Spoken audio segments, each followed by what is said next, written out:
All right, welcome everybody. This is LAMPBITIOUS, and my name is Patrick Doc Francis, and we're going live today. Unscheduled podcast, but this is a very important podcast that we want to bring to your attention.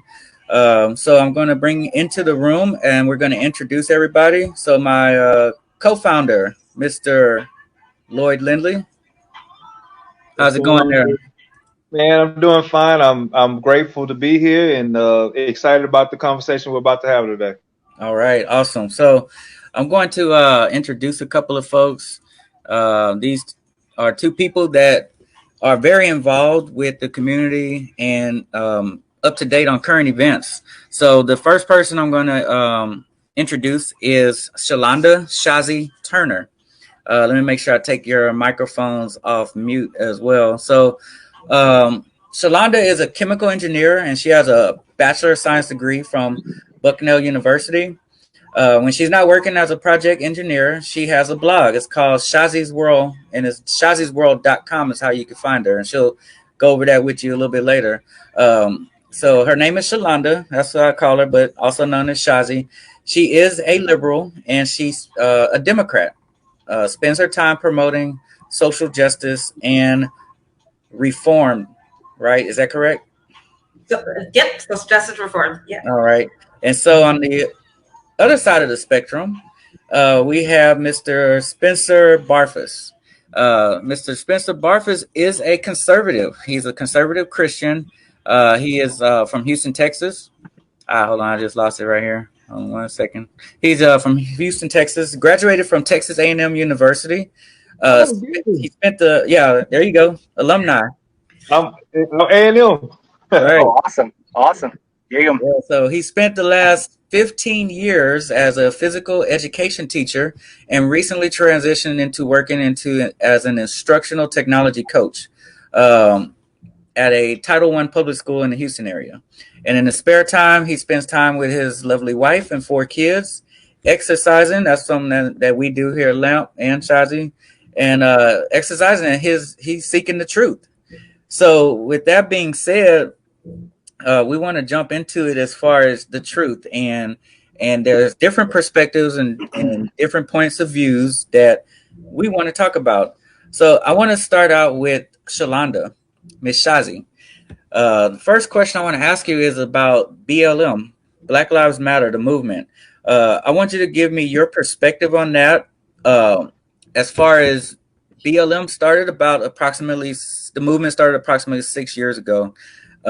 Recently, it's been like a revolutionary type movement now. Tell me your thoughts on that. Is this something that you feel is very beneficial, and just tell me your insight on that. All right. Well, hello everyone. Just like to also apologize in advance that I have 2 cats that get kind of rowdy. One's meowing around right now, so hopefully you can hear me over her. But yeah, so I think the Black Lives Matter movement started, it was around Trayvon Martin's time.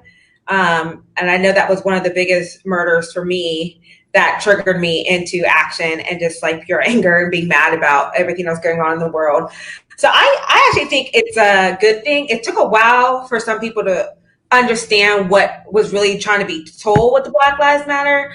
You know, we went through the whole opposition of you're saying only Black lives matter and no other lives matter, and why is it only just focusing on Black people versus others? So I think we finally come around to 6 years later where hopefully it's understood now that that's not the point of being that it's only Black lives that matter. It's the fact that right now we feel that our lives are being targeted higher than others, and and so I guess the essence is members of the Black Lives Matter movement actually really believe all lives matter. We just want to be included in all lives matter. And for years, basically since 1619, when we came over as slaves, we haven't really been included in that discussion. Now that doesn't mean every individual person in the United States is walking around hating Black people, but we've had systems in place to keep us down. And that is why, beyond just being murdered, it's like where we live, our economic ability to grow. A lot of people will look at me as like, well, look at you. You're an African-American female who's a chemical engineer. You're doing pretty well. But I'm like, if you look at my industry in whole, like there's not very many of me. There's not very many women, period. And there's definitely not that many African American women. So I'm like an outlier. And that doesn't mean I can't see the rest of my community still struggling to be able to get these same opportunities and to get into this type of thing. So I think it helps. I just think there needs to be open conversation on what it means, because I think some people can get confused. And I don't think it helps to go back and forth on arguing what it means. Just trying to be able to have open dialogues to discuss like Black Lives Matter, because it really and truly does not mean we only care about Black lives and no other lives matter. It really means that we want to be included in the all lives matter. Right. So I got you. So it's more like this movement is something that you feel is very beneficial, and that when people come back and say all lives matter right after you say Black Lives Matter, for some reason they feel slighted. Like, are you kind of saying that our life doesn't matter either? Correct? Yeah, that's a lot of the rhetoric I get, and it is very frustrating as an African American person to hear that for multiple reasons. One, because this occurs across the board for any type of issue. And this type of rebuttal only comes up during Black Lives Matter. For instance, during October, it's Breast Cancer Month, and there's a big focus on breast cancer awareness. But nobody's running around saying, oh, what about ovarian cancer or whatever during that time period? Like, the focus is on breast cancer. That doesn't mean ovarian cancer isn't just as bad or isn't just as important to be aware about. The time at this moment, we are focusing on breast cancer. Right. The other problem I really have with the All Lives Matter is it only comes up when people say Black Lives Matter. I feel like if it was truly a believed in statement, I should see that all the time. Any type of social injustice comes up, regardless of if it's against a white person or a Black person. I mean, we've got immigrant children in jail cells dying by ICE, and I don't see a single All Lives Matter post about that ever. It only comes up when we say Black Lives Matter. So to me, it seems like it's just an automatic rebuttal instead of actually trying to understand what we're saying, because I never see it any other time. Gotcha. And so that's my spiel. I got a quick question too. So Chassie, so I guess with the happenings of George Floyd, I think it brought everything to the forefront. And it wasn't so much Black Lives Matter, but it was like social injustice. Like, everybody slowly saw this man die in front of the world. And so I think Black Lives Matter is more of like a movement now. It's like we can put something behind, like everybody wants to put something behind something, just like politics. Like, I want to put everything I believe behind this candidate, all the trust, everything. And so I think that's what's making it grow. Like you said, Black Lives Matter has been around, but when I see protests in Anchorage, Alaska, and it's maybe one Black person, when I see protests in Rome, Italy, it's no Blacks. When I see protests in Germany, and you thinking Nazis and you know what I'm saying? The movement is more about social inequality more than just a race or a skin tone. You know what I mean? And so I think with that, I think the George Floyd just brought everything to the forefront. Like, everybody's just tired of just not being treated equally. Even in like corporate America, it's still social injustice, because you have people that are just as qualified, whether it's female, male, Hispanic, African American, white. They're not getting the same opportunity as some of the others. And I think that's what this movement is more about. But it's just it's being all put behind Black Lives Matter, Yeah, and that's a good point. And just to piggyback on that, it's just to look back at like what Martin Luther King did. And so the civil rights movement, nowadays it's always aligned with, Black people having the right to vote and ending segregation and things like that. But the civil rights movement was also for labored workers in general. And so for people who were in the poorer workforces and everything. So I believe these types of movements are beneficial. I feel terrible that George Floyd had to die and become a martyr for this. But I remember seeing a video clip of his daughter saying, "My dad changed the world." And that always brings me to tears, because he really did. Because again, like you said, yes, it sparked out the movement for Black Lives Matter, but it waterfall into other places, into the LGBT community. Right after that, we went into Gay Pride Month for June, and there was a lot of solidarity between Black lives and the LGBT community. And then we were seeing in like other countries where they were discussing it as well, because a lot of people do want to put racism to just the U.S., but it's a worldwide issue. Right. And I want to hear from Spencer, because you said that you have some insight and a little bit of knowledge about Black Lives Matter movement. So tell us your perspective on BLM and your thoughts on that. Yeah, so I wholeheartedly agree with y'all, man. Black Lives Matter. I'm totally behind that 100%. If there's any instance of racism, like I feel like every single person should be calling that out without exception, 24/7, 365.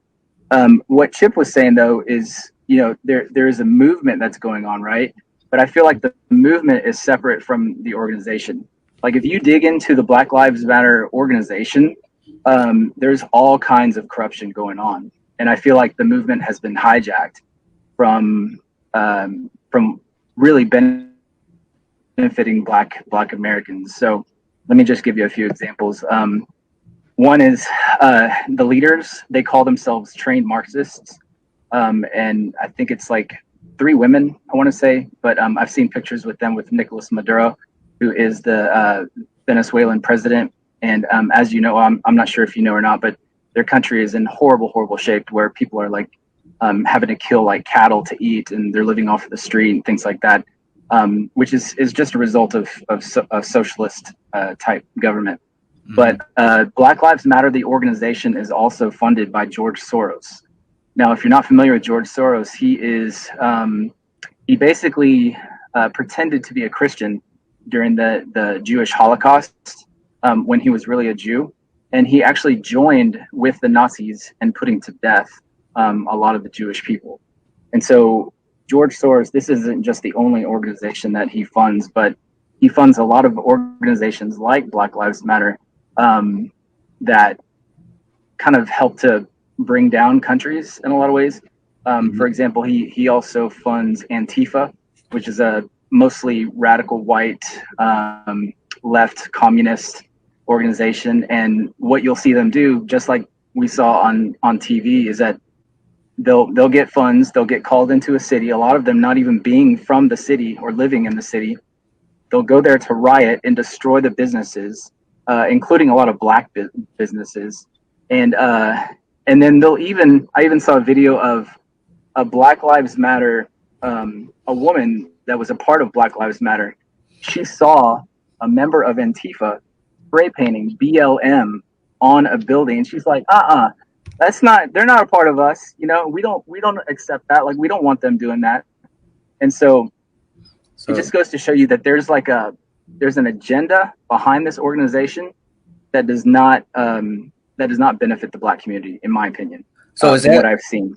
So is that when you say the organization, because a lot of these riots that was going on was taken from the actual purpose when we were getting in the streets and looking for social justice. A lot of people were just going in to vandalize and rob and steal and to spray paint the walls, different things like that. So are you saying that these people that was doing that are actually not Black Lives Matter, and these are a part of another organization like Antifa? Or are you saying that Black Lives Matter as a... Yeah, so I would say that some of them were Black Lives Matter, or I don't know if I can say that with 100% confidence, because I think a lot of people just kind of joined along with the group, so to speak, and just kind of participated in all that was going on. But Black Lives Matter serves, I feel like, because it's being funded by George Soros, it has an organization that is actually... Oh, I think... Yeah, can you still hear me? I can hear you. We can hear you. Okay. I think Pat is delayed. Yeah. Oh, okay. It serves the purpose for what he's trying to accomplish within America. Okay, and so I feel like because George Soros is anti-America, he's willing to use and fund this organization, Black Lives Matter, to divide people and even join up with Antifa to accomplish like the bigger agenda that's kind of hidden from most people. But I can show you, not right now, but I could maybe link to it later. But we know without a doubt that any money, like if you go to the Black Lives Matter website and you click on that blue donate button, all of the money that's donated to Black Lives Matter, the organization, goes to white politicians in the Democrat Party. And Malcolm X, when he was back in the 60s, I'm a big fan of history. One of the things that he mentioned on camera was that he said, "You cannot name me a black leader who has not been sanctioned and funded by white liberals in the Democrat Party." And the whole purpose behind that is to keep the black community poor and in need. And so I have major problems with Black Lives Matter, the organization, for that reason, because I care about the black community and I don't want to see the black community used and manipulated for other agendas.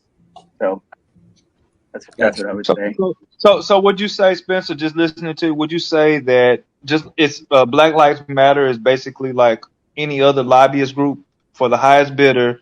You know, I'm going to fund this group for my own agenda, to put my own agenda out. And like you're saying, it sounds like you're saying that they're pitting people against one another for their own agenda, because, you know, anytime there's corruption or there's you know, anytime there's kind of, you know, two people against each other, it's actually in the benefit of another group, you know. So that's why we go to war. When the economy is struggling, you go to war, right? So it's kind of like, so are you saying that the Black Lives Matter movement it was provoked again? Because I'm not a conspiracy theorist, but I'm like, it was in the middle of COVID-19, right? Mm-hmm. And all of a sudden, you know, and like George Floyd, you can't plan that. You can't plan that. But you had that kind of erupted everything, and it was like you didn't hear about COVID-19 for about 2 or 3 weeks. Now we're back. It spiked up. You know, so Right. my question, I guess, is: are you saying that it's just like any other lobbyist group is basically being funded to pit one American against another America for the benefit of another group? Yes, that's exactly what I'm saying. And if you do the research and you kind of look at some of the things behind the scenes, you can see that that's exactly where that money is going. It's not going to help the community, the black community. It's not going towards those cities to help rebuild like what's been destroyed. So in my mind, I'm like all about Black Lives Matter. Yes, because I'm a Christian, right? We've all been created in the image of God. I love. I even tell my students that too. I love celebrating the difference in their skin color. You know, I tell them it's beautiful. But as far as this organization, like, there's no way that I could ever support it with the way that it currently is right now. Not with what I know about where the money is going and also what else they stand for. I don't know if you knew this too, but they've mentioned on their website that they want to destroy the nuclear family. So I don't know if you saw that Rolling Stones magazine cover with Black Lives Matter. There was a I guess a mom and a little child, right? And Right. did y'all figure out who was missing from that image? I didn't see that actually. I've seen Okay. the dad, the black man. You're right. Father. The dad. Yeah, the father. And that's they explicitly mentioned that on their website. So you know, I would love to support it, but that's the thing, it's just so against so much of what I stand for and what I see happening in the black community. And to Shazi's point, you know, about George Floyd and like some of the I mean, I know that racism I think you'd be a fool to say that racism does not exist. We know that it exists, right? But if there's one thing that I would want the black community to know, specifically about killings, like police shootings and things like that, if you look at the crime databases year after year and on multiple different sources, it always shows that white Americans are actually killed more often. Hundreds more are killed at the hands of police officers than our black Americans, including unarmed. So, for example, last year we had there were 9 black unarmed men that were killed and we don't know the race of the police officer, but we just know that there were 9 unarmed killed, and then there were 19 white unarmed men that were killed last year.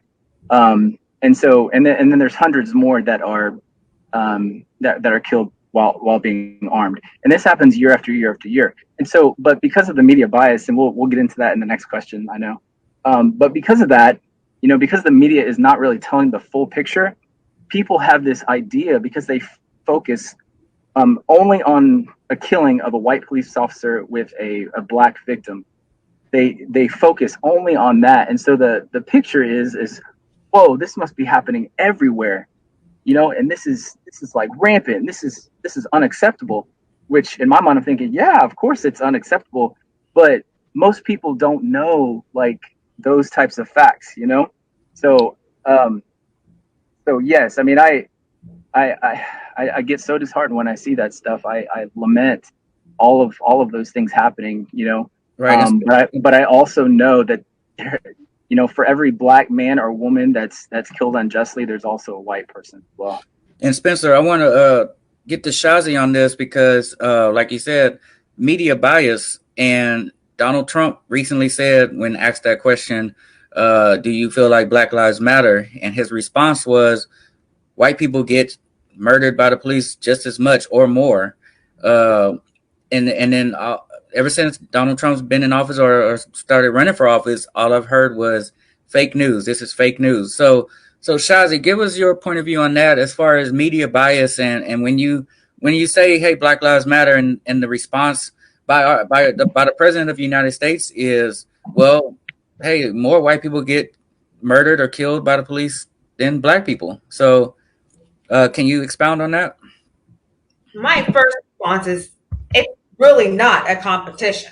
At the end of the day, nobody should be dying at the hands of the police. I don't care if you're white, green, alien from Mars, black, whatever. I think I have an overall issue with police brutality in general. Like these cops out here are not trained correctly. They're doing the most, and they should be trained to de-escalate situations. I have a lot of friends in the military who they don't even understand how the cops get to this point, because they're in the middle of war and they're told like, these are the only reasons and ways that you should shoot another person. Like, you try to de-escalate everything you can. And then we go on the news and we see these cops shooting anything that moves, or, oh, I thought it was my taser, or he was giving me back talk, or he started walking, or he was grabbing for his cell phone. I mean, I've definitely seen it. I've seen white people been, handled incorrectly, Hispanics, myself, females. It's across the board. So I'm not giving a pass to the police as a general. Like, I do think though that the way the internet is set up and the way you can find anything, you can find stats to support either side, because that's just how the world is. Like, if I want to look up stats about more black people being killed than white people, I can find it. And if I want to find it the other way, I'm sure I can find it as well. So I guess it does change me into my media. The thing is, let's focus on, I think the reason why, there's another issue that's going on here with the police killing black people versus the police killing white people. Again, to me, they are both wrong. I'm not saying one is better than the other. It's the response and the justice from it, because I feel like, I've seen cases where a black cop killed a white person, arrested immediately, fired, put on administrative leave. And then I'm looking at this, like, it took about a week or so for them to even want to arrest George Floyd's murder. So to me, it's like, it's beyond just the number. It's about how it's handled, and that it shouldn't be happening at all, first and foremost.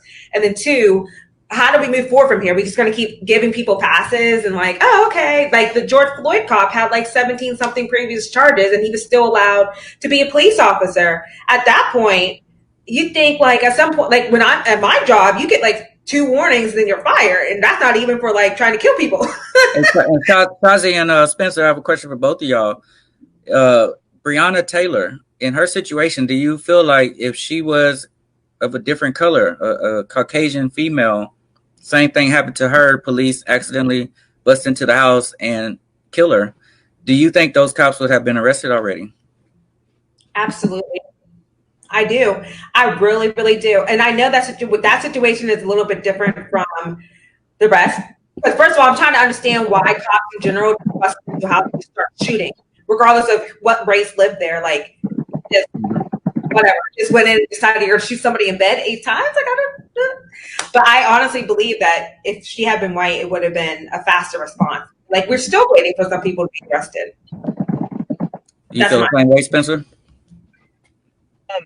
I don't know too many of the facts behind that one, but yeah, I do. I actually agree with Shazi on the police brutality thing. I think it's like horrible that some of these police officers are just coming to light because of the news reporting on it. And then when you start hearing the facts about it, you're like, whoa, whoa, whoa, whoa. So yeah, I agree with her, but I also think that because of the mainstream media and the way that they report it, and that's a whole other thing that we can get into, because with the global mainstream media and the people who fund the mainstream media with the agenda behind that, I just think that because of how it's portrayed in the media, people are so quick to label it like a racist thing when the victim is black or the police officer is white. For example, I was, about 15 years ago, I was robbed at gunpoint and pistol whipped over the head, right? And so the two perpetrators were black, against me. But does that mean that they're racist because I'm white and they're black? Well, no, right? Because I can't see what's in their heart.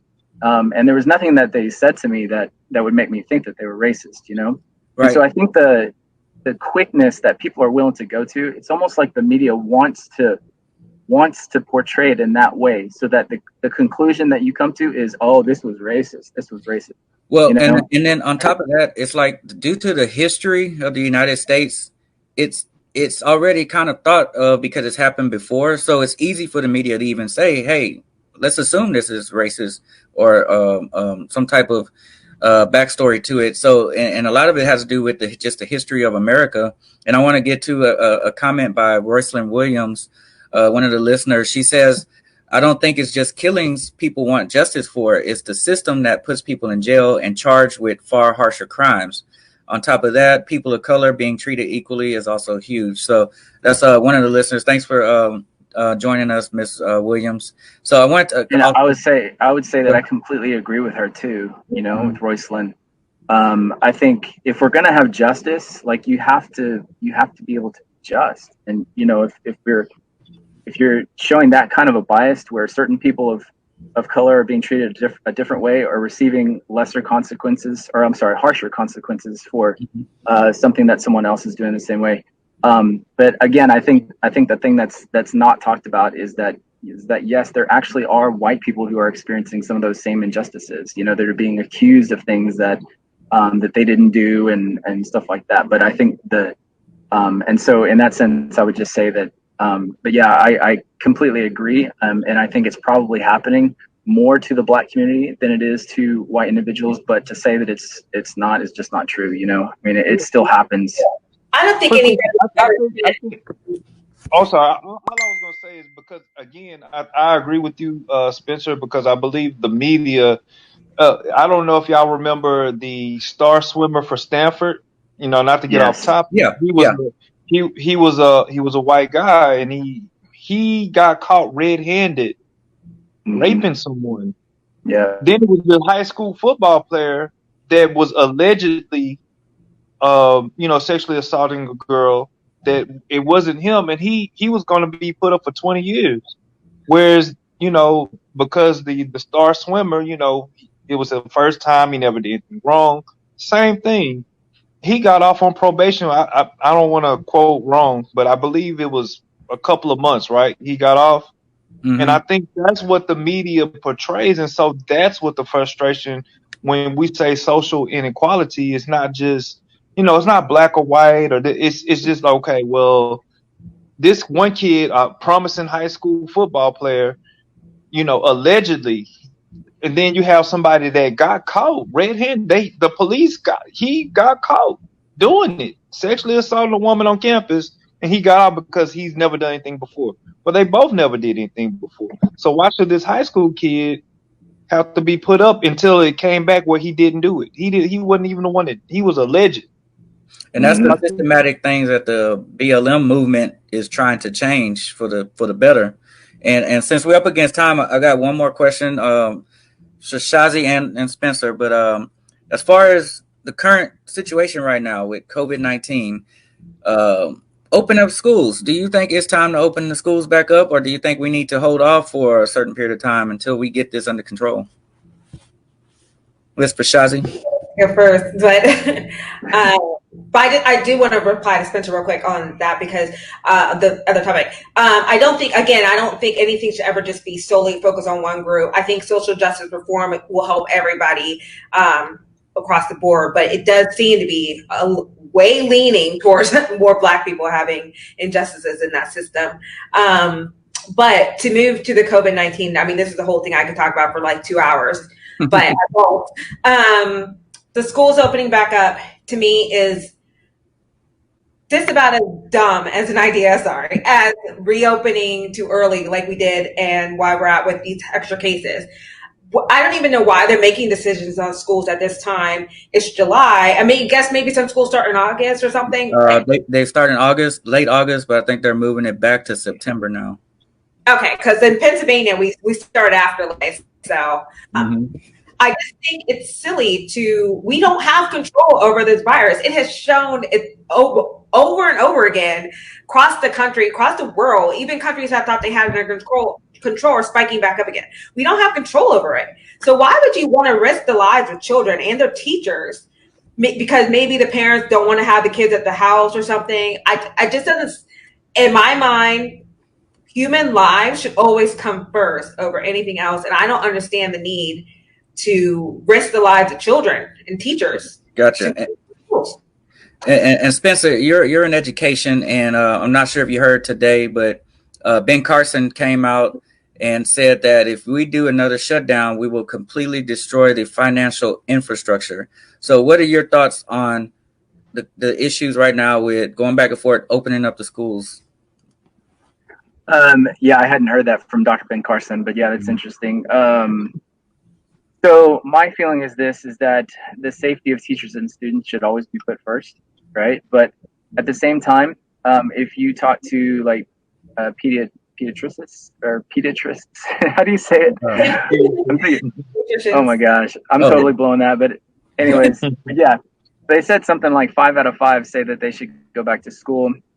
I was reading on an article just the other day that some of those testing kits, even without someone having been tested, they're showing positive.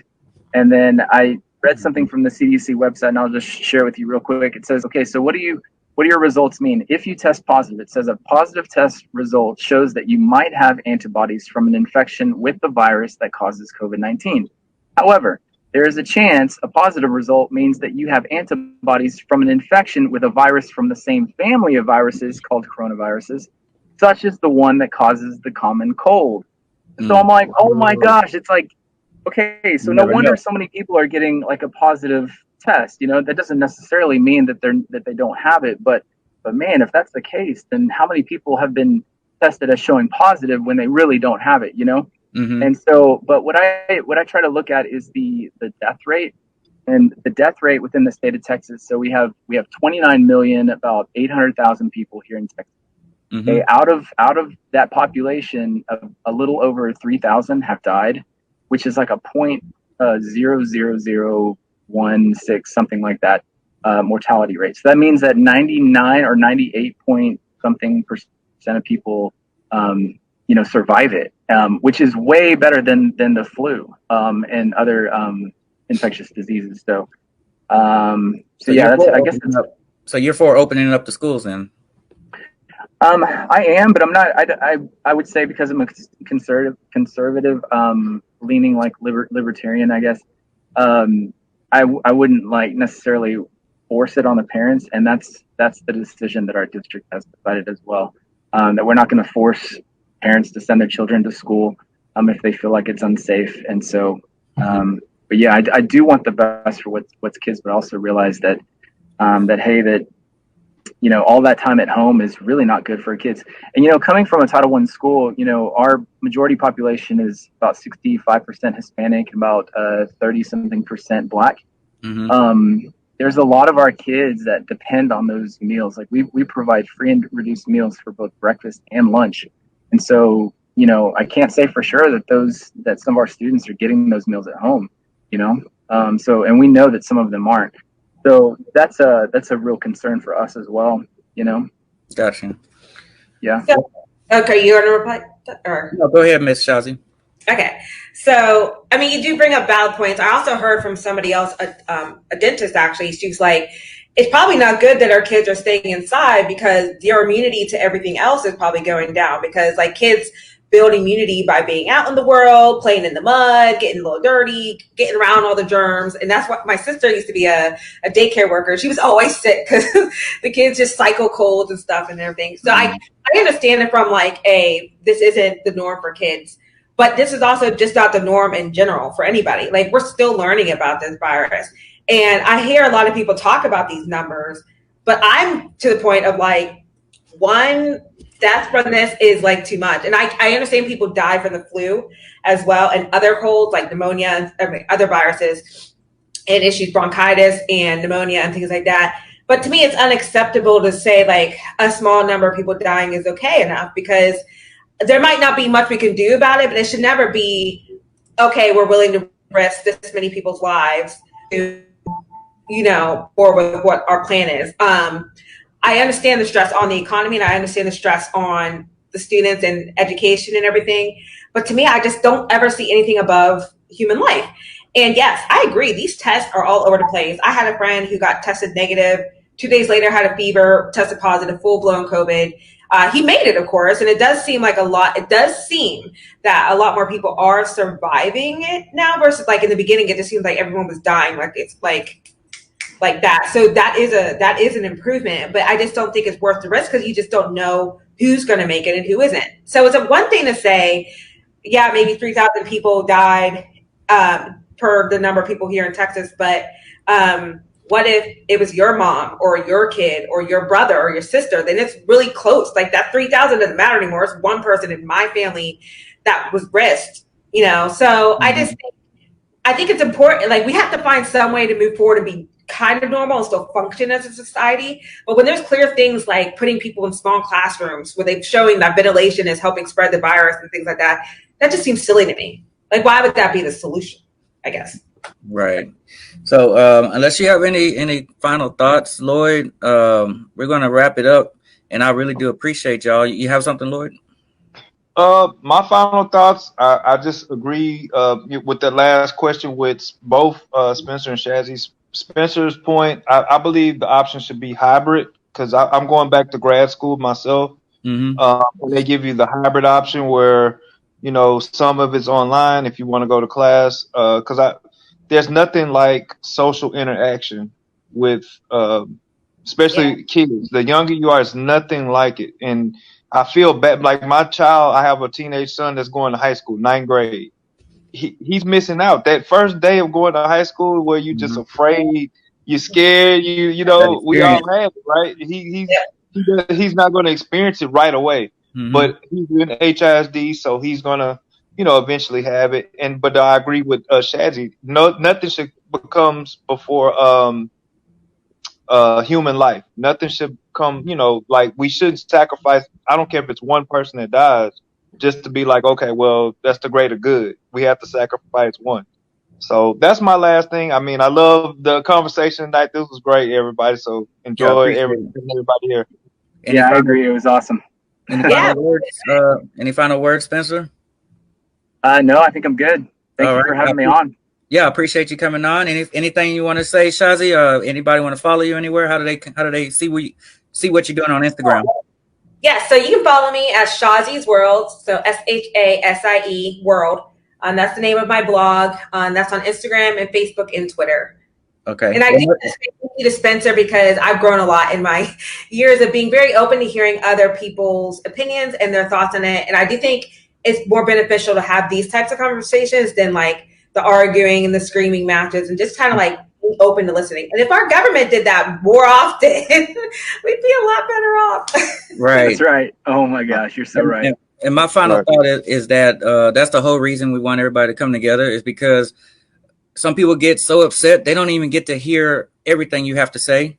And that's what we want to do. We want to hear everything, why you feel this way, why do you view things this way, and then explain the background of it. Because now we get a better understanding of where you're coming from, and you get a better understanding where we're coming from. So that's just the foundation that we have to build, and we can keep building it from there. So I appreciate both of y'all for coming on. This is LAMPBITIOUS. You can find Lloyd and myself, co-founder of LAMP. We'll be on what you can tell them the Instagram and Facebook, Lloyd. You know you're good with that. Instagram is going to be LAMP CS LLC, and on Facebook it's LAMP Services, and you can find us anywhere. We're Google verified. That's huge, y'all. So you can go on Google, LAMP Services 5013C.